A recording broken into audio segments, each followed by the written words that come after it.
चलिए, good evening सभी को, गुड इवनिंग। और यहाँ पर टाइम हो चुका है, 8:30 बजे क्लास होती है, डेली क्लास होती है। किसी भी एग्जाम के लिए आपकी हिंदी होती है। काफ़ी बच्चों कमेंट आते हैं कि सर ये हिंदी किसकी है, तो आपको पता है कि इतने सेट हो गए हैं और ऐसा कोई सेट नहीं होता जो आपको कराना है। टोटल कोई भी XYZ वैकेंसी में आप बैठ जाइएगा, एक बार बैठ के देखिएगा, फिर इसके बाद बताइएगा कि नहीं हम इस क्लास से क्या ज्ञान मिला है। ठीक है ना? तो परेशान मत होइए, क्लास लेते रहिए, कभी आपको दिक्कत नहीं होगी, हिंदी में दिक्कत नहीं होगी। और जो भी एग्जाम कोई पास में होता है वो हम इसकी स्पेशल क्लास चला देते हैं। ठीक है, तो चलते हैं, स्टार्ट करते हैं। गुड इवनिंग सभी को, गुड इवनिंग। तो यहाँ पर आपका प्रश्न पूछा गया है कि निम्नलिखित में से शुद्ध वर्तनी वाला शब्द कौन सा है। शुद्ध वर्तनी वाला शब्द कौन सा है? और यहाँ पर जवाब बिल्कुल आ रहे हैं, बिल्कुल सही जवाब आ रहे हैं। और इसका जवाब तो सभी को आना चाहिए क्योंकि ये क्वेश्चन आपका हमेशा पूछा जाता है। राइट आंसर आपका हो जाएगा अध्ययन। ठीक है, ऑप्शन सी हो जाएगा अध्ययन। जो आपका लिखा है ये आपका राइट हो जाएगा, आपका सी वाला अध्ययन होता है। ठीक है, गुड इवनिंग सभी को, गुड इवनिंग सभी को, गुड इवनिंग। चलिए, दिया है कि निम्नलिखित में से कौन सी पत्र की विशेषता नहीं है। देखो शायद यहाँ पर दिया है नहीं, नहीं शब्द आपको दिया है कि पत्र की विशेषता नहीं है। तो पत्र में क्या होना चाहिए? सरल भाषा होनी चाहिए, विचारों की सुस्पष्टता होना चाहिए, संक्षेप भी होना चाहिए, संपूर्णता भी होना चाहिए, बाहरी सजावट भी होनी चाहिए, प्रभाव वाला भी होना चाहिए। लेकिन यहाँ पर कह सकते हैं जो ऑप्शन आपका बी है, ये प्रेषक शब्द उसमें आपको नहीं होना चाहिए। ठीक है, तो आपका क्रमबद्धता भी होना चाहिए, लेकिन ऑप्शन बी प्रेषक शब्द आपको उसमें से आपका नहीं होना चाहिए। ठीक है, चलिए अगला प्रश्न आपका है कि निम्नलिखित में से कौन सा एक संधि का प्रकार नहीं है। संधि का प्रकार नहीं है, प्रकार नहीं आपसे पूछा गया है। तो आपने पढ़ा है संधि 3 प्रकार की होती है। ठीक है ना? स्वर संधि, व्यंजन संधि और आपकी विसर्ग संधि। तो सिंपल सी बात है, ऑप्शन राइट आपका कहां पर हो जाएगा? ऑप्शन डी हो जाएगा। अनुस्वर ये आपके कह सकते हैं कि आपके संधि का भाग नहीं होता है। क्लियर है ना? चलिए अगला प्रश्न आपका दिया है कि निम्नलिखित में से कौन सा मूल दीर्घ स्वर नहीं है। देखो हमने पूरी तरीके से पढ़ा दिया है इस प्रश्न को, जवाब गलती मत करिएगा। कह रहा है कौन सा मूल दीर्घ स्वर नहीं है, कौन सा मूल दीर्घ, देखो हम फोकस कर रहे हैं, कौन सा मूल दीर्घ स्वर आपका नहीं है। 4 का जवाब देना है, 4 का ऑप्शन राइट। तो यहाँ पर देखो बड़ा आ, बड़ी और आपके ऊ, तो ये तो होते हैं, लेकिन जो आपका दिया गया कौन आपका ओ जो आपका होता है ये आपके मूल दीर्घ स्वर में नहीं आता है। कह सकते हैं कि इसको जो बोलते हैं संयुक्त में बोलते हैं। ये क्या होता है? दीर्घ ना होकर ये आपका संयुक्त होता है, जो कि हमने आपको बताया था। क्लियर हो गया होगा? चलिए अगला प्रश्न आपका है कि निम्नलिखित में से कौन सा पत्र वायिक्त पत्र की श्रेणी में आएगा। कौन सा पत्र? वायिक्त मतलब होता है व्यक्तिगत। याद रखिएगा, वायिक्त का मतलब समझ लीजिए क्योंकि गलती कर सकते हैं। वायिक्त का मतलब क्या होता है? तो वायिक्त मतलब होता है व्यक्तिगत, या कह सकते हैं अनौपचारिक पत्र। ठीक है, अनौपचारिक पत्र तो आपने पढ़ा ही होगा ना। तो इस प्रकार से यहाँ पर देख पा रहे होंगे 5 वाले में। तो ऑप्शन राइट आपका यहाँ पर व्यापारिक पत्र दिया है, प्रार्थना पत्र है, मित्र को पत्र और आपका संपादक के नाम पर। तो राइट आंसर आपका हो जाएगा 5 का सी। ये आपका जो है मित्र वाला पत्र है, ये कह सकते हैं कि इसमें आपका नहीं आएगा। ठीक है, सी नंबर आपका क्लियर हो जाएगा। Very good. अगला प्रश्न आपका दिया है कि निम्नलिखित में से शुद्ध वर्तनी वाला शब्द कौन सा है। 6 नंबर आपको बताना है। 6 नंबर आपको बताना है कि यहाँ पर जो आपका दिया है कि शुद्ध वर्तनी वाला आपका शब्द आपको जो दिया है। चलिए यहाँ पर आपका दिया गया है उत्तरदायी। उत्तरदायी जो आपका होगा कौन सा होगा? तो ऑप्शन राइट आपका बी। याद रखिए उत्तरदायी जो होता है इस प्रकार से बनता है। ठीक है, क्लियर आंसर आपका बी हो जाएगा, उत्तरदायी इस प्रकार से हो जाएगा। क्लियर हुआ? चलिए अगला दिया गया है, कह रहा है गंदगी की समस्या से पीड़ित मोहल्ले वासियों की ओर से नगर पालिका को लिखा गया पत्र निम्नलिखित में से किस श्रेणी में आएगा। तो आपका यहाँ पर याद रखिएगा कि नगर पालिका को अगर आपको लिखना है तो भाई वो शिकायत करेंगे ना। क्या करेंगे? शिकायत ही तो करेंगे, शिकायती पत्र लोग बोलेंगे ना, क्योंकि यहाँ पर प्रार्थना तो नहीं करेंगे भाई, प्रार्थना नहीं किया जाता है, शिकायती पत्र बोला जाता है उसे। ठीक है, चलिए अगला प्रश्न आपका दिया है कि निम्नलिखित में से कौन सा व्यंजन संधि का उदाहरण नहीं है। व्यंजन संधि का उदाहरण आपका कौन सा नहीं है? व्यंजन संधि का उदाहरण कौन सा नहीं है? जवाब देना है 8 नंबर। चलिए 8 नंबर यहाँ पर जवाब आ रहा है, कह रहा है जगदम्बा। तो जगत धनम्बा अर्थात ये व्यंजन संधि है। समधनतोष ये भी है, अहंकार भी आपका हो जाएगा। लेकिन जो विद्यालय है, विद्यालय तो विद्याधनालय। ठीक है, विद्याधनालय बनता है। तो इस प्रकार से ये स्वर संधि का उदाहरण है, जबकि अदर जो आपके हैं वो आपकी व्यंजन संधि। क्लियर हो गया होगा? क्लियर है ना? ऑप्शन आपका बी विद्यालय आपकी व्यंजन संधि में आपका नहीं है। क्लियर है? चलिए अगला प्रश्न आपका है देशभक्ति में कौन सा समास है। देशभक्ति में कौन सा समास है? देशभक्ति में कौन सा समास है? चलिए 9 का जवाब यहाँ पर। और देश के लिए भक्ति क्या होता है भाई? देश के लिए भक्ति। और जो के लिए शब्द लगता है वो किसमें लगता है? तो हमेशा आपको पता है कि के लिए शब्द होते हैं वो आपके कह सकते हैं विभक्ति होते हैं, और जो विभक्ति होते हैं आपके तत्पुरुष समास में होते हैं। देश के लिए भक्ति राइट आंसर आपका जिसका आ रहा है बी नंबर। क्लियर हो जाएगा। चलिए अगला दिया है कि पंचवटी में कौन सा समास है। पंचवटी में कौन सा समास हो जाएगा? यहाँ पर 10 का जवाब देना है पंचवटी। चलो जवाब यहाँ पर आ रहे हैं, जवाब बिल्कुल आ रहे हैं कि जिस शब्द का पूर्व प्रधान होता है, मतलब कह सकते हैं कि संख्यावाची होता है, ठीक है, संख्यावाची विशेषण होता है, उसे हम लोग द्विगु समास कहते हैं, ठीक है। पंचवटी मतलब 5 वटों का समाहार होता है, उसे हम पंचवटी कहते हैं। तो राइट आंसर आपका यहाँ पर हो जाएगा सी नंबर, पंचवटी हो जाएगा, ठीक है। और अपवाद के रूप में देखें तो भाई पंचवटी एक ही थी, ऐसा नहीं है, बहुत ऐसे आपके होते हैं, ठीक है। चलिए सभी को राधे राधे, राधे राधे, सभी को गुड इवनिंग। चलिए कह रहा है अधिकारी में कौन सा उपसर्ग आपका है, अधिकारी में कौन सा उपसर्ग है, अधिकारी में कौन सा उपसर्ग है। 11 का जवाब देना अधिकारी, तो आपका बनेगा क्या, आदि शब्द बन जाएगा ना, आदि शब्द बनेगा ना, बिल्कुल ऑप्शन आपका सरल है। ऑप्शन आपका यहाँ पर आंसर आपका हो जाएगा बी, क्योंकि यहाँ पर आदि शब्द जो निकल रहा है ना तोड़ने पर, तो आपका ये हो जाएगा क्या, आपका यहाँ पर उपसर्ग बनेगा और कारी शब्द यहाँ पर मूल शब्द बनेगा। राइट आंसर आपका बी हो जाएगा अधिकारी। क्लियर हो गया होगा। चलिए अगला प्रश्न आपका दिया गया है कि निम्नलिखित में से किस शब्द में आ उपसर्ग नहीं लगा है। देख लीजिए यहाँ पर आ उपसर्ग नहीं लगा है, नहीं लगा है शब्द पूछा है 12 नंबर में। चलिए 12 नंबर आपका दिया गया है, तो आपका दिया अकथ, तो आ शब्द में तो देखो आपको मिल ही रहा है, आ शब्द मिल गया ना, अभेद में आपका अ शब्द मिल गया है, अचूक में भी मिल गया है, लेकिन अनुज शब्द जो आपका होता है ये पूरा पूरा वर्ड होता है। अगर भाई साहब इसका आ निकाल दोगे तो नुज नहीं बनेगा, है ना, तो इस कारण से ये पूरा एक शुद्ध अर्थ निकल रहा है, इसे तोड़ नहीं सकते हैं जबरदस्ती डंडा लेके या हंसिया लेके काटना मत इसे, ठीक है। तो ऑप्शन डी है आपकी, इसमें उपसर्ग नहीं है। क्लियर हुआ। चलिए अगला प्रश्न आपसे पूछा गया है कि निम्नलिखित में से किस शब्द में नि प्रत्यय नहीं लगा है, नि प्रत्यय नहीं लगा है। 13 का जवाब देना है। चलिए बहुत अच्छे तैयारी है और डेली यहाँ पर सभी लोग आते हैं, एक बार वीडियो को लाइक कर दीजिए। यहाँ पर नि प्रत्यय नहीं है, तो देखो आपका दिया है शेरनी, का दिया भाई, शेरनी दिया है, फिर आपका मोरनी दिया है, फिर नौकरानी दिया है। तो यहाँ पर कह सकते हैं नौकरानी, नौकरानी में क्या निकल रहा है, आने निकल रहा है ना, आने निकल रहा है। और जब आने होता है तो भैया इसमें नि शब्द तो लगेगा नहीं, तो कौन सा हो जाएगा, सी हो जाएगा, नौकरानी। क्लियर हुआ। चलिए अगला प्रश्न आपका है कि निम्नलिखित में से कौन सा शब्द तत्सम नहीं है, कौन सा शब्द तत्सम नहीं है, यहाँ पर बताना है। तो कपाट दिया है, कीटक दिया है और कुंभकार दिया है, ठीक है, और दिया है कूंची। तो कूंची जो आपका शब्द है कौन सा, कूंची शब्द जो आपका है वो आपका कौन सा, तो आपका चांद की बिंदी। हमने आपको बताया था जहां भी चांद की बिंदी आपकी लग जाती है वो हमेशा क्या होता है, हमेशा आपके यहाँ पर कह सकते हैं तद्भव होता है। तो राइट आंसर आपका क्या हो जाएगा, तो राइट आंसर आपका यहाँ पर हो जाएगा आपका यहाँ पर सी वाला, ठीक है।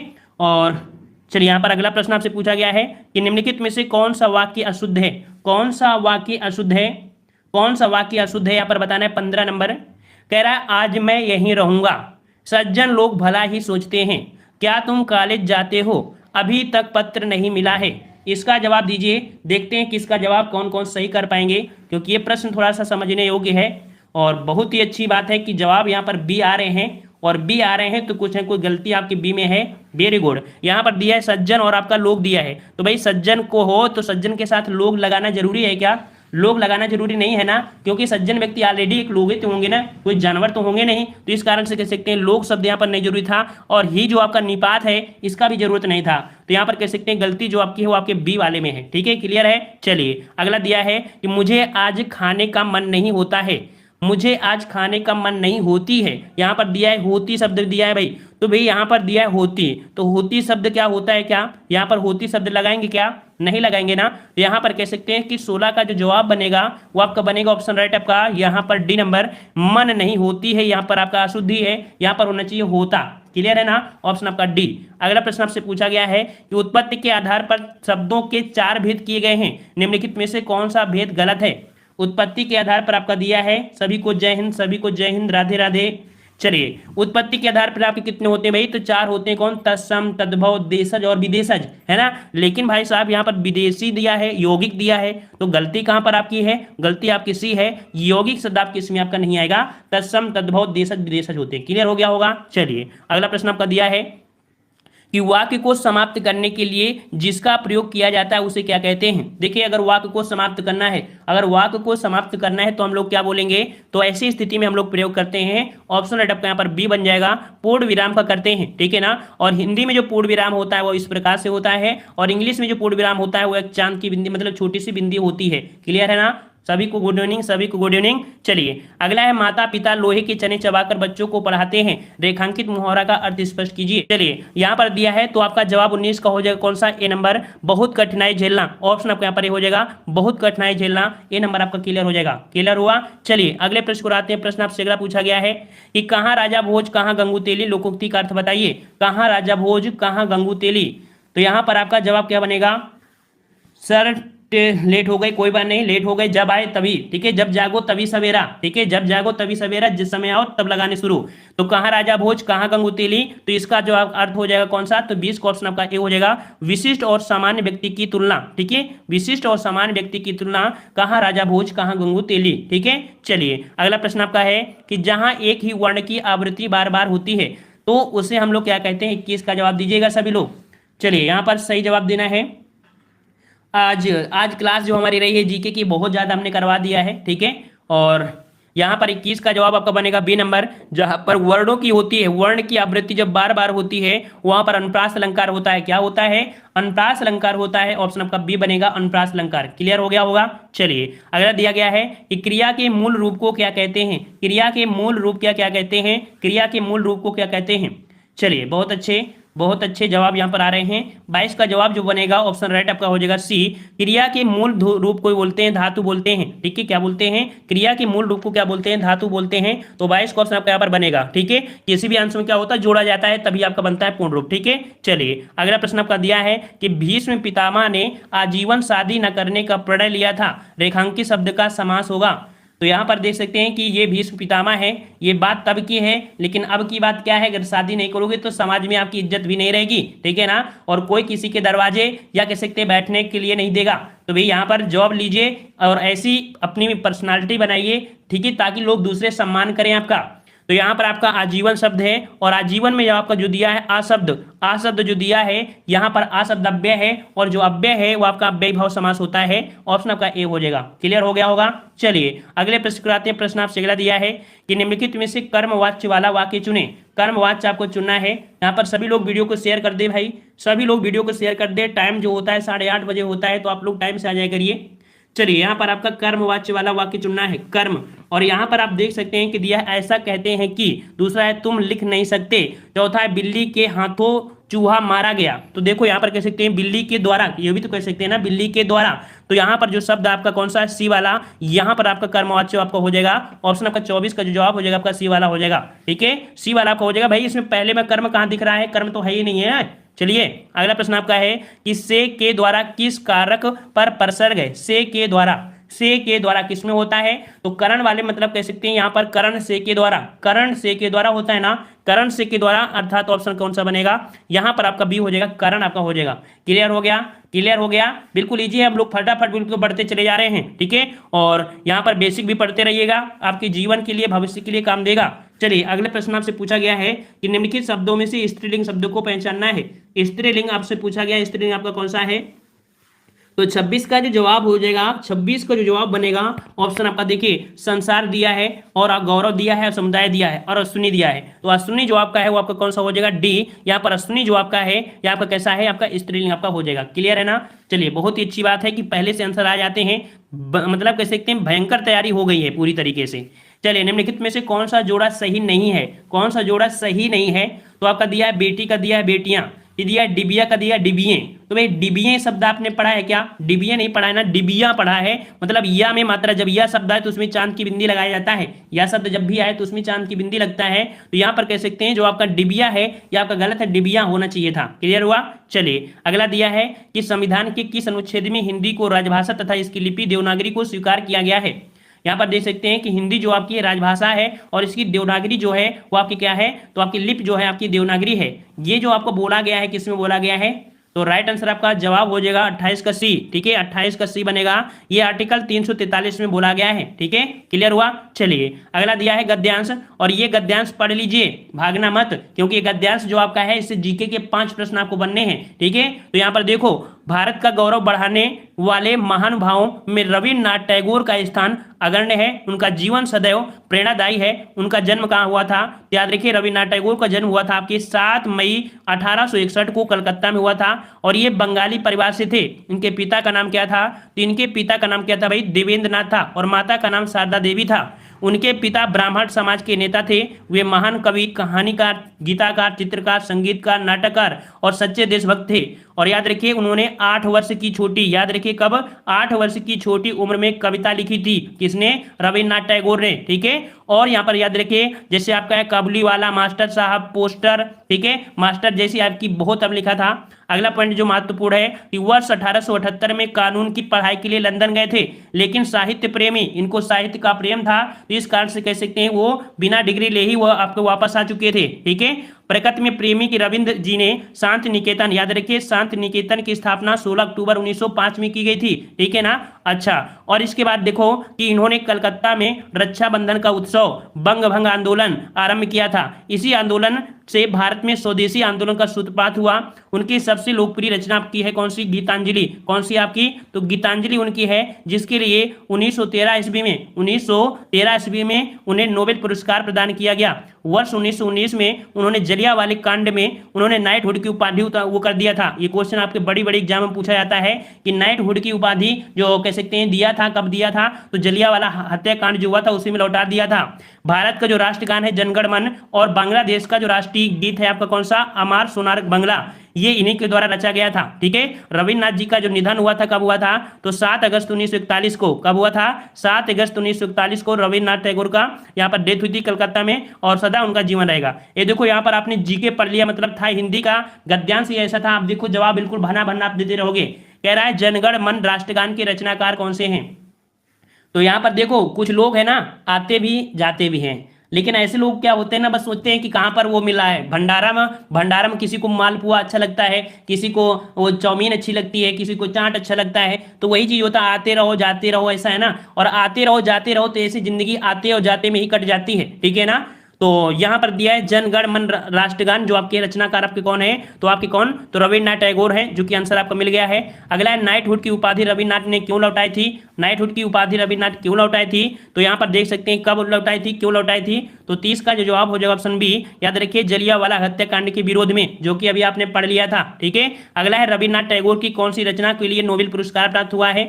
तो नोबेल पुरस्कार जो प्राप्त हुआ था आपकी गीतांजलि के लिए, ऑप्शन आपका डी हो जाएगा, गीतांजलि के लिए। क्लियर है ना। चलिए अगला दिया है कि रविन्द्रनाथ टैगोर का जन्म कब और कहाँ हुआ था?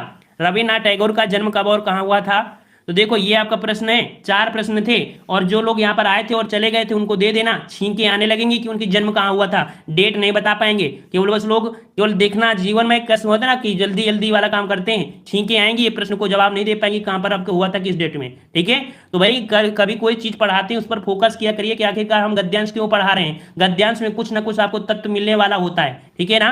तो यहाँ पर आपको रविन्द्रनाथ टैगोर को जो जन्म कब और कहाँ हुआ, तो 32 का जो जवाब हो जाएगा ऑप्शन आपका ए हो जाएगा। ये आपका 7 मई आपके 1866 को कोलकाता में हुआ था। ठीक है ना, 32 का ऑप्शन का ए हो जाएगा। और अगला दिया है कि उनके पिता कौन से समाज के नेता थे? उनके पिता कौन से समाज के नेता थे? तो आपका 33 का जो जवाब बनेगा आपका ए नंबर, ब्रह्म समाज के थे। ठीक है, ब्रह्म समाज, ऑप्शन आपका ए हो जाएगा, ब्रह्म समाज के नेता थे। ठीक है, नेक्स्ट प्रश्न आपका है कि मात्रा के आधार पर स्वर कितने प्रकार के होते हैं? मात्रा के आधार पर स्वर कितने प्रकार के होते हैं? चलिए यहां पर आपका है कि मात्रा के आधार पर, तो मात्रा आपके कह सकते हैं कितने होंगे? 34 का जवाब देना है, और सभी का ए जवाब आ रहा है, किसी का बी भी आ रहा है। तो यहाँ पर आपका जवाब आपका ए आपकी कह सकते हैं जो आपका लघु स्वर और आपका दीर्घ स्वर होता है। ठीक है, देखो प्लुत स्वर को यहाँ पर काउंट नहीं किया जाता है। ठीक है, नॉर्मल से देखा जाए तो प्लुत स्वर को नहीं काउंट करते हैं। ठीक है, अगला प्रश्न आपसे पूछा गया है कि एक विद्यार्थी को अपने स्कूल के प्रधानाचार्य को अभिवेदन के लिए क्या लिखना चाहिए? देखिए एक कोई विद्यार्थी है और अपने स्कूल के प्रधानाचार्य को पत्र लिखना है, तो ऐसी स्थिति में जो लिखेंगे तो अभिवादन के रूप में क्या प्रयोग करेंगे? क्या प्रयोग करेंगे? मास्टर जी हमें छुट्टी दे दो। ठीक है, और अगर छुट्टी नहीं दोगे तो फिर कल फिर तो देख लेना क्या होगा, ये तो लिखेगा नहीं, तो उसके लिए क्या होगा? आदरणीय शब्द प्रयोग करेंगे। कौन सा बोलेंगे? तो यहाँ पर 35 का ऑप्शन आपका सी, ये आपका आज्ञाकारी शिष्य। ठीक है, आपका आज्ञाकारी शिष्य यहाँ पर आपका सी बनेगा। ठीक है, यही तो बोलता जाता है ना नॉर्मल सा, तो ऑप्शन आपका कौन सा हो जाएगा? सी वाला हो जाएगा। ठीक है, अब ना आज्ञाकारी शिष्य बचे हैं, ना ही आज्ञाकारी आपके कह सकते हैं गुरु बचे हैं। ठीक है, तो डिजिटल गुरु हो गए हैं और डिजिटल आपके चेले भी हो गए हैं। ठीक है, दुनिया बदल रही है तो डिजिटल होना जरूरी भी है ना। चलिए कामायनी के रचयिता कौन है? कामायनी के रचयिता आपके कौन है? कामायनी के रचयिता आपके कौन है? तो 36 का जवाब बनेगा। कामायनी के रचयिता आपके कौन है? ऑप्शन आपका ए हो जाएगा, जयशंकर प्रसाद। ठीक है, जयशंकर प्रसाद, तो आपका 36 का जवाब का ए हो जाएगा, जयशंकर प्रसाद। क्लियर है ना? क्लियर है। चलिए अगला प्रश्न आपसे पूछा है कि संक्षेपण मूल पाठ में कितने शब्दों में लिखना चाहिए? संक्षेपण मूल पाठ में कितने शब्दों में लिखना चाहिए? कई बार हमने आपको पढ़ाया भी है, यहाँ पर इस प्रश्न को कई बार हमने पढ़ाया भी है। 37 नंबर, तो आपका जवाब हो जाएगा 1/3 शब्दों में से, जो आपका 1/3 शब्दों में 1/3 मतलब 1/3 होना चाहिए। ऑप्शन आपका बी बनेगा, 1/3 होता है। क्लियर हुआ। चलिए अगला दिया है कि जो भाव मन में केवल अल्पकाल तक संचरण करके चले जाते हैं उन्हें क्या कहा जाता है। जो भाव मन में केवल अल्पकाल तक संचरण करके चले जाते हैं उन्हें क्या कहा जाता है। तो भाई उन्हें क्या कहते हैं 38 नंबर।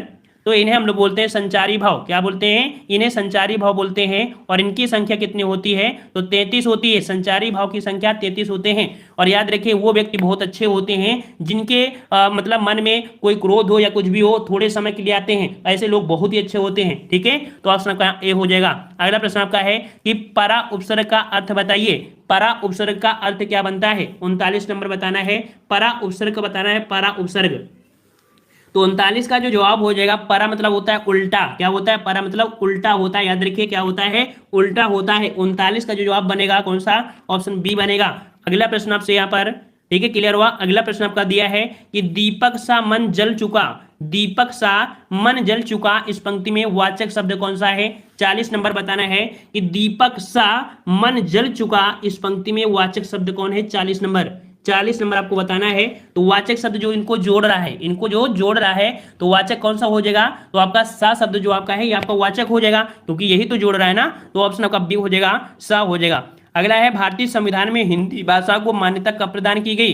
भारतीय संविधान में हिंदी भाषा को मान्यता कब प्रदान की गई। 41 नंबर बताना है। 41 नंबर आपका जवाब जो बनेगा ऑप्शन ए, 14 सितंबर 1949 को। ठीक है, 14 सितंबर 1949 को यहाँ पर मान्यता प्रदान की गई थी। क्लियर हुआ। चलिए अगला प्रश्न आपसे दिया है कि रा धन मा का रूप क्या है। रा धन मा, इन दोनों को अगर जोड़ते हैं तो ये कौन सा रूप धारण करेंगे। इन दोनों को जोड़ेंगे तो रूप कौन सा बना लेंगे, तो ये जो रूप बनेगा इनका जो रूप बनेगा तो विकराल बनेगा। कौन सा, विकराल मतलब कह सकते हैं ये वाला। ठीक है, ये वाला होगा, काली कट्टे वाली नहीं, ये वाला शब्द बनेगा सी वाला आपका। ठीक है, क्लियर है, सी वाला आपका हो जाएगा। यहाँ पर ऊपर वाला मा उड़ेगा, ऊपर वाला उड़ेगा। ठीक है, और अगले प्रश्न को आ रहे हैं। प्रश्न आपसे अगला पूछा गया है कि निम्नलिखित में से संयुक्त वाक्य का चयन करना है। 43 नंबर पूछा है कि संयुक्त वाक्य का चयन करना है, संयुक्त वाक्य का चयन करना है। और संयुक्त वाक्य 43 नंबर में जो आपका है कि उसने खाना खाया और सो गया। उसने खाना खाया और सो गया, क्योंकि और शब्द जो आपको बता रहा है, और शब्द जो बता रहा है वो क्योंकि दो समूहों को जोड़ने वाला काम है ना, तो इस प्रकार से आपका राइट आंसर आपका कौन सा हो जाएगा, तो 43 का ऑप्शन आपका सी हो जाएगा। उसने खाना खाया और सो गया, तो और शब्द आपको यहाँ पर जोड़ दिया, ऑप्शन आपका सी हो जाएगा। अगला है वाच्य होते हैं। वाच्य होते हैं कितने होते हैं, वाच्य कितने होते हैं, वाच्य कितने होते हैं आपको बताना है। चलिए तो यहाँ पर आपका जवाब क्या हो जाएगा, 44 का ऑप्शन आपका ए हो जाएगा। 3 प्रकार के होते हैं। ठीक है, कृत्यवाच्य, कर्मवाच्य और आपके भाववाच्य, ये आपको होते हैं 3 प्रकार के। क्लियर हुआ। चलिए अगला दिया है कि निम्न से भाववाच्य बताइए। निम्न से भाववाच्य बताना है, भाववाच्य आपका कौन सा है। चलिए निम्न से भाववाच्य बताना है। तो तुम फूल तोड़ोगे, तुम फूल तोड़ोगे, और दिया है अब चला जाए। तो अब चला जाए मतलब कह सकते हैं कि देखो ये बता रहा है अपने भाव को, अब चला जाए, है ना। तो ऑप्शन आपका कौन सा हो जाएगा, बी हो जाएगा। अब चला जाए तो ऑप्शन आपका बी हो जाएगा। नेक्स्ट प्रश्न आपका है कि छक्का पंजा करना मुहावरे का सही अर्थ बताइए। छक्का पंजा करना मुहावरे का अर्थ आपको बताना है। छक्का पंजा करना का मतलब क्या होता है, तो आपका 96 का जो जवाब हो जाएगा ऑप्शन बी, या आपका ओछी हरकत से कार्य करना। ओछी हरकत से कार्य सिद्ध करना, यह आपको होता है छक्का पंजा काम करना। ठीक है, क्लियर हुआ ना, क्लियर हुआ। तो इस प्रकार से भी हो जाएगा। चलिए अगला है पनही शब्द का तत्सम क्या होता है। पनही शब्द का तत्सम क्या होता है, पनही शब्द का तत्सम बताना है। तो यहाँ पर आपका 47 का जो जवाब बने कौन सा, तो आपका जवाब हो जाएगा, बिल्कुल सही जवाब आ रहा है, बिल्कुल सही जवाब है, वेरी गुड। ऑप्शन आपके यहाँ पर डी हो जाएगा, उपनाम होता है। ठीक है, उपनाम होता है। उपसर्ग को कहते हैं, उपसर्ग को क्या कहते हैं, तो यहाँ पर जो उपसर्ग होता है, उपसर्ग जो होता है वो आपका शब्दांश होता है। क्या होता है भाई, वो शब्दांश होता है। तो ये आपका हो जाएगा ए नंबर, शब्दांश होता है। ठीक है, और अगला आपको दिया गया है मध्य स्वर किसे कहते हैं। मध्य स्वर किसे कहते हैं, तो मध्य स्वर जो आपका होता है, तो हमने आपको बताया था जीभ बना लीजिए, एक जीभ बना लीजिए। अब जीभ में जो बीच वाला स्वर होता है वो आपका आ होता है। इसे जब बोलते हो ना तो आ जब बोलोगे तो जैसे कटोरी नहीं होता हाथ की हाथ में जैसे, तो उसी प्रकार से हल्का सा कह सकते जीभ उड़ जाती है आसपास और बीच में गड्ढा हो जाता है। तो ये जो आपका होता है मध्य स्वर होता है, आ वाला जो आपका दिया है डी नंबर। ठीक है, अगला प्रश्न आपका दिया है कि छंद से संबंधित गणों की सही संख्या बताना है। छंद से संबंधित गणों की संख्या बताना है। 50 नंबर जो आपका होगा क्या हो जाएगा, तो 50 का ऑप्शन आपका सी बनेगा। इनकी संख्या आपकी 8 होती है। कितनी होती है भाई? 8 होती है। ऑप्शन राइट आपके यहाँ पर सी हो जाएगा, 8 हो जाएगी। क्लियर हुआ ना? सी नंबर आपका हो जाएगा। तो ये प्रकार से कंप्लीट हुए 50 प्रश्न। आप लोग कमेंट जरूर करें कितना हुआ। और यहाँ पर सभी को राम राम।